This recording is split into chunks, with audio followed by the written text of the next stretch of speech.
श्री शिवाय नमस्तव्यम हर हर महादेव। श्री अशोक सुंदरी सिंह महापुराण कथा के 7वें दिन गुरुजी ने पशुपति वर्तनाथ के बारे में कुछ ऐसी जानकारी दी कि उन्होंने बताया कि YouTube पे बहुत सारे ऐसे चैनल्स हैं जो कि पशुपति नाथ व्रत के बारे में कुछ अपने तरह से बोल देते हैं, हमारी आवाज़ को भी चेंज कर लेते हैं और मतलब पशुपति व्रत के बारे में कुछ बता देते हैं कि छठे दिन उद्यापन करना होता है। तो गुरुजी ने इसके बारे में आज सारी की सारी जानकारी दी जो कि मैं आपको इस वीडियो में आज प्रोवाइड करवाने वाला हूँ कि कितना सरल पशुपति व्रत है, प्रसाद कैसे करते हैं, रजोधर्म आ जाता है तो क्या करना चाहिए, दूसरा पर्व आ जाता है तब क्या करें, श्रीफल का उपयोग कैसे करते हैं, उद्यापन किस प्रकार से करते हैं, अगर दूसरा व्रत आ जाता है तब उसे क्या करें, कौन से मंदिर में करना चाहिए, इनकी सारी जानकारी गुरुजी ने दी है आज की इस कथा में। तो मैं कोशिश करूंगा आप लोगों को कि सरल भाषा में समझाने के लिए और वीडियो को भी छोटा रखूंगा, तो वीडियो को लास्ट तक सुनिएगा जिससे कि आपके सारे प्रश्न के उत्तर आपको मिल सके।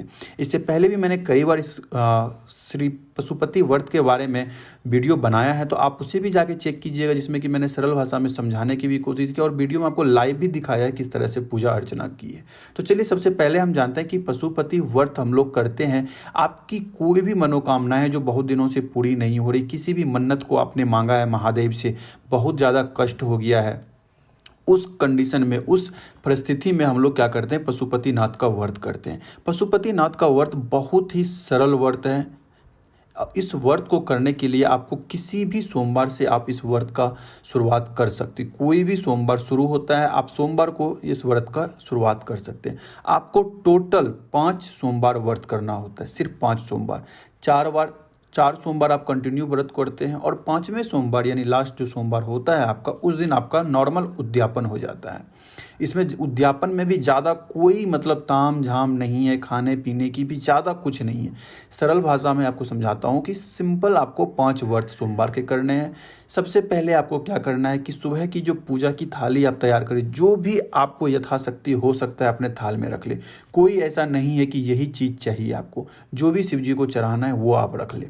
बस इस चीज़ का ध्यान रखिएगा कि जो भी सामग्री रख रहे हैं उतना ही रखें जो कि आप उसमें से थोड़ा सा बचा के रख लें कि शाम की पूजा में आपको पूजा कर सकते हैं। अभिषेक करने के लिए आपकी यथाशक्ति, चाहे तो पंचामृत बना लीजिए, नहीं है तो गंगा जल रख लीजिए, जो भी है आपके पास उतना लेके जाइए। धूप दीप अगरबत्ती चंदन मौली, वैसे मैंने प्रॉपर वीडियो बनाया है क्या क्या चीज़ की ज़रूरत पड़ती है, लेकिन आपके पास जो उपलब्ध है बस उतना सामान रख ले। सुबह लेके जाए मंदिर में जाके आप आराम से पूजा अर्चना करें। अगर किन्हीं के मन में ये आ रहा कि मंदिर में पूजा अर्चना करने के लिए नहीं देते हैं तो उनके लिए बता देता हूँ कि अगर आपके घर पे शिवलिंग है तो वहाँ पे कर सकते हैं, अगर नहीं है शिवलिंग तो बेलपत्री वृक्ष के नीचे भी आप इस उपाय को कर सकते हैं, इस पशुपति व्रत को कर सकते हैं। लेकिन कोशिश करना है आप लोगों को मंदिर में ही करने के लिए, जिससे कि आपको जो भी आपकी मनोकामना है वो पूर्ण जल्दी होती है। सुबह की थाल आपकी तैयार होगी। सुबह की थाल तैयार होने के बाद आपने आराम से सुबह की पूजा कर लीजिए। थोड़ा सा उसमें से बचा के घर ले आइए। फूल जो बच जाते हैं, हल्का सा चंदन अक्षत जो भी हल्का सा उसे बचा के ले आइए, जो कि शाम के समय में आपको फिर से जाना है। शाम के समय में आपको क्या करना है, थोड़ा सा प्रसाद बनाना है। प्रसाद में आप कुछ भी बना सकते हैं, कोशिश कीजिए घर में ही बनाने का, बाजार से ना खरीदें। खीर बना लीजिए, हलवा बना लीजिए, आटे का, सूजी का, जो भी आपका इच्छा कर रहा है। महादेव को अपनी मनोकामनाएं मन प्रार्थना करते हुए, श्री शिवाय नमस्तुभ्यम का जाप करते हुए सच्चे मन से भगवान का भोग बनाएं। इतना ही भोग बनाना है थोड़ा सा कि वहाँ पे आपको 3 हिस्से उस प्रसाद के करने। ऐसा नहीं करना कि हमने पूरा कढ़ाई भर के बना लिया और प्रसाद हमने आधा घर पे छोड़ दिया, आधा लेके मंदिर चले गए, फिर 3 हिस्सा किया। ऐसा नहीं करना है। एक कटोरा बनाइए, जितना भी बनाए महादेव को अपने मन से बनाइए। वो प्रसाद आपको थाल में रख लेना है, शाम की थाल में। उसके बाद उसमें आपको 6 घी के दीपक रख लेने हैं। घी के दीपक रख लिए, उसके बाद सब लेके आप चले जाइए शिव मंदिर। शाम के समय में ऐसा कोई ज़रूरी नहीं है आपको रुद्राभिषेक करने का या अभिषेक करने का या पंचामृत चढ़ाने का। थोड़ा सा जल है, जल से छींटा कर दीजिए महादेव के ऊपर। जो भी फल फूल हैं आपको जो चढ़ाना है चढ़ा दीजिए। उसके बाद 6 दीपक क्या करना है आपको कि थाल से बाहर निकाल के 6 के 6 दीपक शिवलिंग के पास रख देना है। उसके बाद दीपक अभी प्रज्वलित नहीं करना है। जो आपने प्रसाद लाए हैं उसको 3 हिस्से कर दीजिए। एक कटोरा में लेके आए होंगे, कोई भी छोटा सा डोंगा होगा आपके पास या कागज होंगे या कोई भी पत्ता होगा, उनको 3 जगह कर दीजिए मंदिर में ही। वहाँ पे ही 3 जगह करना है। 3 जगह कर दिया, भोले बाबा के पास 2 प्रसाद को रख दीजिए। उसके बाद आपको क्या करना है कि दीपक प्रज्वलित करना है। 5 दीपक प्रज्वलित कर लें। आखिरी का जो दीपक है उसे उठा के आप अपने थाल में रख लें और एक प्रसाद जो बचा है उसे भी अपने थाल में रख लें। दीपक जब प्रज्वलित कर रहे हैं, महादेव से प्रार्थना करें, हे भोले बाबा, हमने इस कष्ट के लिए, हमारी ये मनोकामनाएं पूर्ण नहीं हो रही, बहुत दिनों से हम लगे हुए हैं, हमारी ये मनोकामनाएं पूर्ण कर दीजिए, इसीलिए हमने ये पशुपति व्रत स्टार्ट किया है, शुरू किया है। अपनी मनोकामनाएं महादेव से बोले, बस इतना सा कर दिया। इसके बाद थाल में वो प्रसाद आप लेके आ जाए। उसके बाद जो आपके हाथ दीप है उसे भी लेके आ जाए। जब मंदिर से निकल रहे हैं तो महादेव को फिर से एक बार उसकी चौखट को प्रणाम करते हुए अपने घर आ जाए। घर जब आते हैं, जैसे ही आप अपने घर के दरवाजे के अंदर प्रवेश कर रहे हैं, आपके दाएं साइड, दाएं हाथ में एक दीपक जो है वो प्रज्वलित करना है। दीपक का मुख जो है वो हमेशा आपके गेट की तरफ होनी चाहिए, ठीक है ना। जिधर से आप आ रहे हैं उधर नहीं होनी चाहिए, उसके जस्ट अपोजिट, यानी जिधर गेट है आपका उधर आपका दीप जलना चाहिए। जब दीप जला रहे हैं तो भी भगवान से प्रार्थना करें, हे महादेव, हमने पूरा अपना प्रयास किया यथाशक्ति, जहाँ तक हो सका जो भी भूल चूक हुई हो उसे माफ़ करना। हम यहाँ दीपक प्रज्वलित कर रहे हैं, हमारे साथ आप हमारे घर के अंदर चले।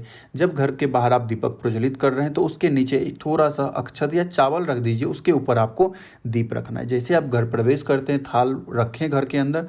उसके बाद क्या करना है आपको, जो आपने प्रसाद लाया है एक हिस्सा, उसको अपने हथेली पे रख के आपको आचमन करना है प्रसाद का, ठीक है।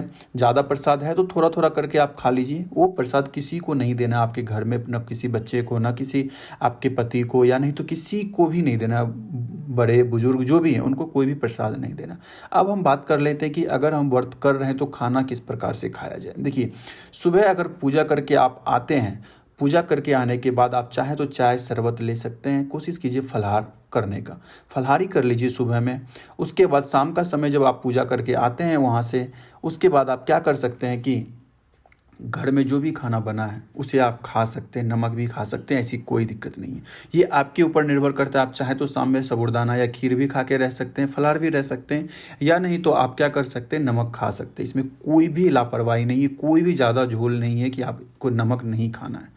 इतनी बात समझ में आ गई। ये सिंपल सा प्रोसेस है। अब हम बात करते हैं कि अगर हमने 3 व्रत किया, बीच में रजोधर्म आ जाता है तो हम क्या करें।